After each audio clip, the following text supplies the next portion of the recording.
Nobuhara Himura, Tetsuo Harita, Akira Takamiya, Hiroto Soga, Yoshinojo Soga, Chuji Mashiro. Yeah, these 6 men were killed. Togashiba, one man alone, returned to Japan. This chapter was insane. It was insane. It was so good, man. Or bad. Maybe bad is the word I should use to describe this, because bad in a good way. Bad in a good way. It was a good chapter, but like, dang, this is a depressing one. This one hurts. This chapter definitely hurts. So much so that I just had to talk about it. I was reading it on my way back home. I was on the bus and I was just reading it and I was like, damn, I gotta talk about this. I gotta turn the camera on real quick and just make a standalone video of this chapter. Normally I would try and bundle 2, 3 chapters together and just run through it for an episode. I mean, for a video. But this video deserves its own. This chapter deserves its own video. Kagurabachi chapter 121. Everyone dies except Shiba. Now, I feel like Kagurabachi fans, we knew this was coming in the back of our minds, right? But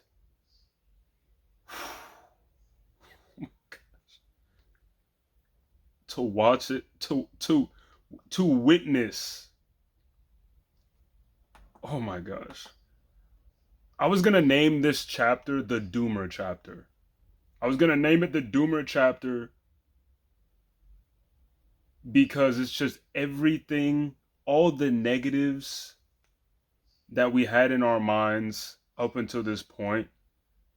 I feel like all of it just came true, man. I feel like all of it just came true. Oh wow, these characters are so cool, but we don't see them in the future, so that must mean this and that. And it was either going to be on the beach. I didn't think it was going to happen on the beach. I didn't think it was going to happen here. I thought it was going to happen during, like, I don't know, a higher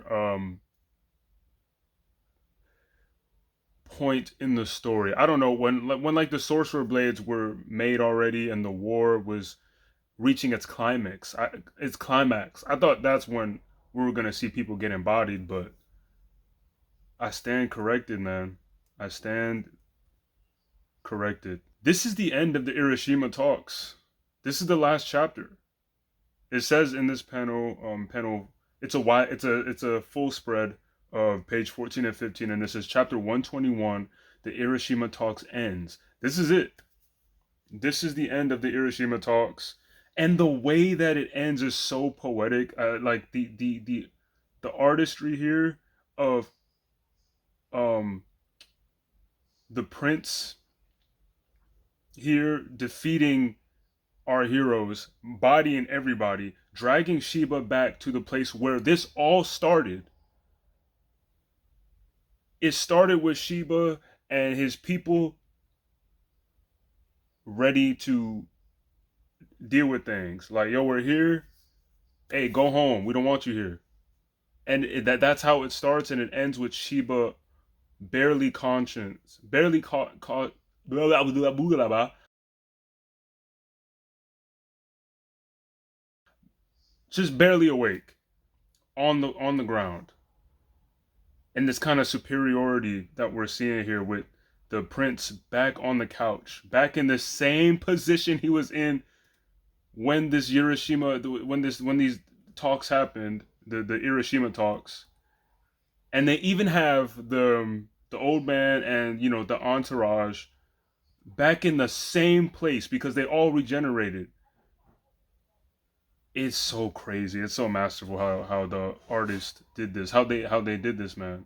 Look at the blood everywhere, man. Oh man, it's so bad, bro. It's so bad. It's so bad. It's all so bad, man. It's so crazy how this happened, bro.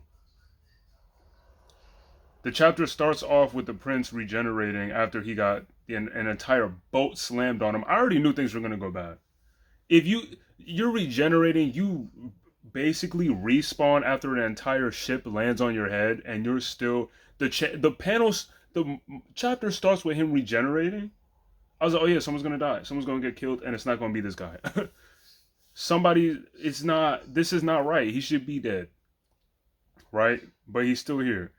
And this fight, this struggle for supremacy takes place between Shiba's entourage and the prince, and it is so crazy, bro. They're like, so we get to learn Shiba's what Shiba's abilities are. We finally get to learn what this thing is, this thing that he does. Where is it at? What page is it? On page 6 of chapter 121. It's called the I might butcher this. Whatever, man. It's a lot of words, a lot of wording today. Itazura wicked trick. So Itazura means wicked trick, I guess. It's kind of like a trickster ability, and it kind of matches up with Shiba's personality. So I always thought Shiba was kind of like the Loki of this, and Chihiro's dad was more like Thor. You know what I mean?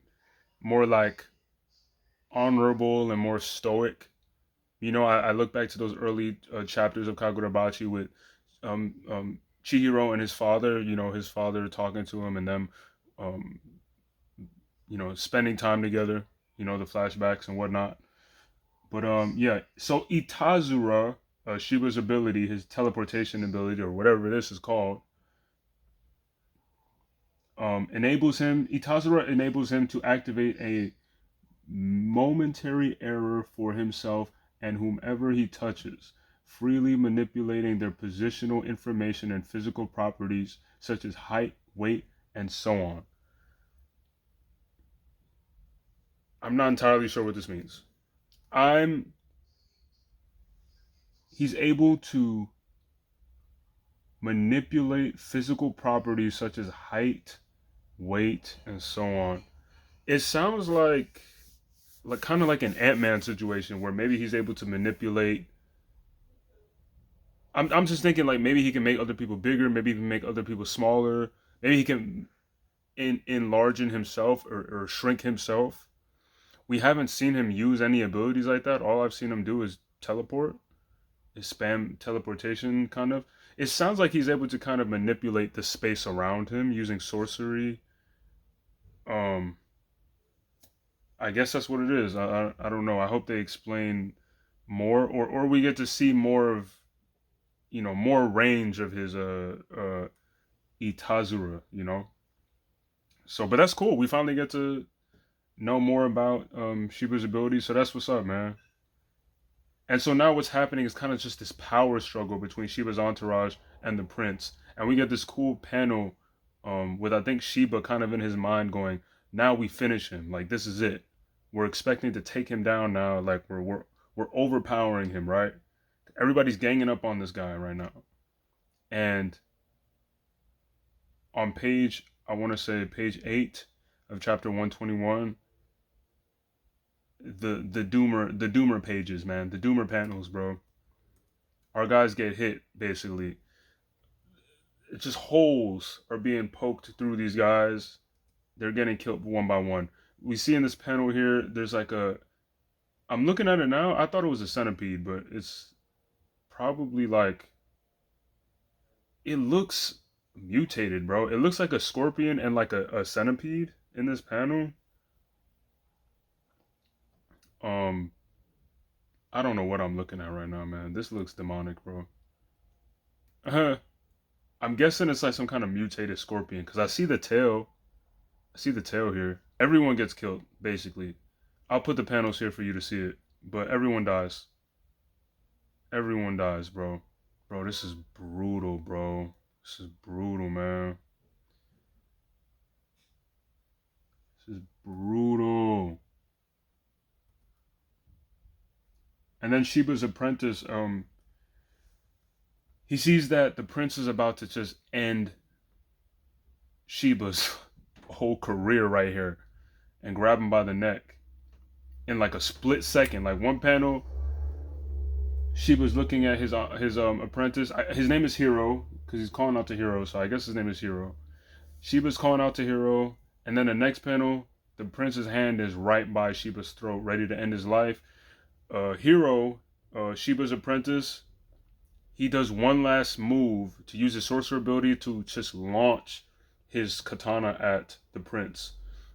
And it looks like, I didn't know what was happening here, but I guess, now I can see that the prince somehow just quick time event grabbed Hiro's katana and used it to slice. Is that appropriate to say? I'm, I'm, yeah. He uses it to cut Shiba's throat, essentially. Um, it's brutal, man.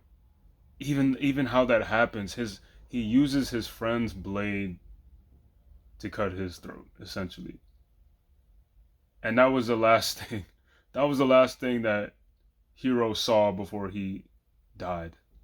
Before he just died. He bled out on the floor. Everyone's just in pieces in these next panels. Blood everywhere. Shiba, blood all over his neck, all in his mouth.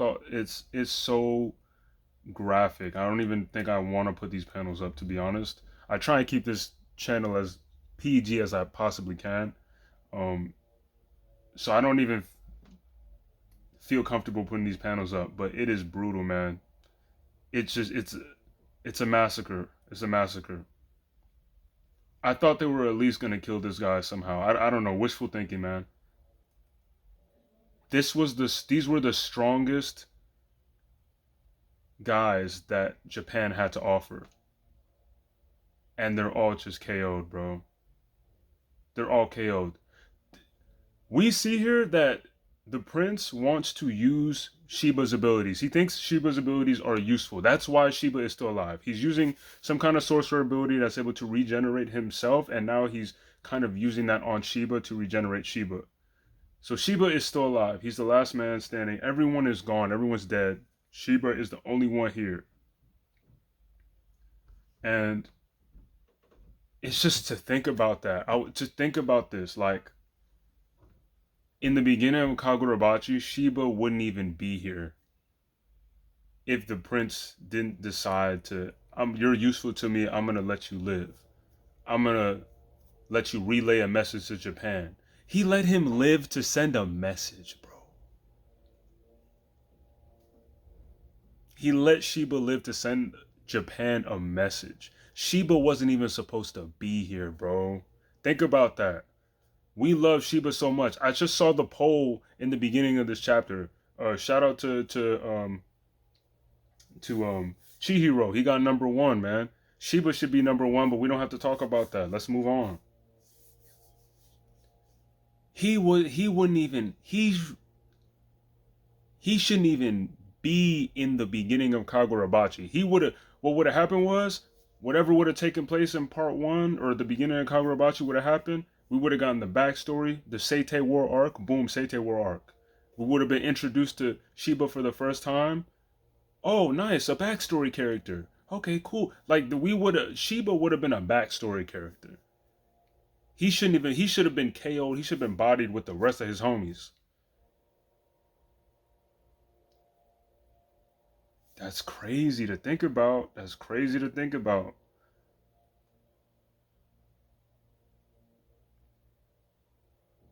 This panel is haunting, bro. This last panel with the prince triumphant over Shiba, back on the couch right where they started, bro. And Shiba's just defeated, bro. Barely alive, just on the floor. The chapter ends here. The chapter ends here. It's over.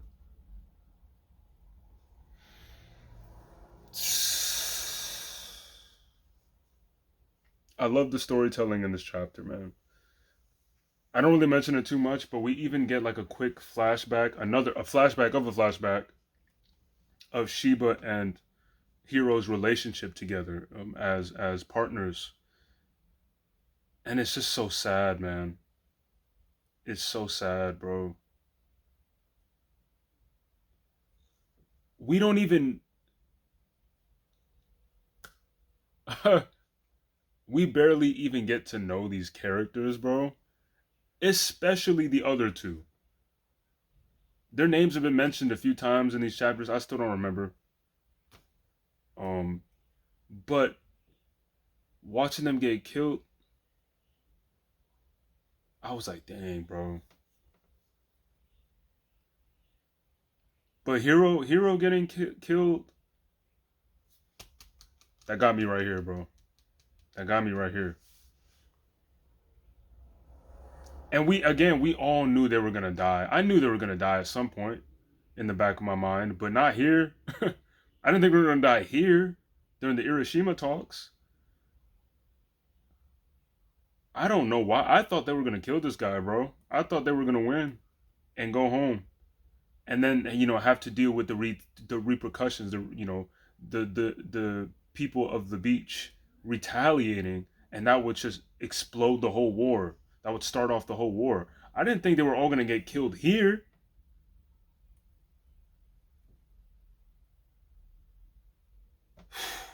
Crazy, man. Crazy, bro. Crazy. This is insane, bro. Anyways, I gotta go, guys. Let me know what you guys think in the comment section down below about this chapter, bro. I know chapter 122 is already out. I haven't read it yet, but I'm gonna read it. This chapter was nuts, man. It deserves its own video. But yeah, I'm gone. Peace.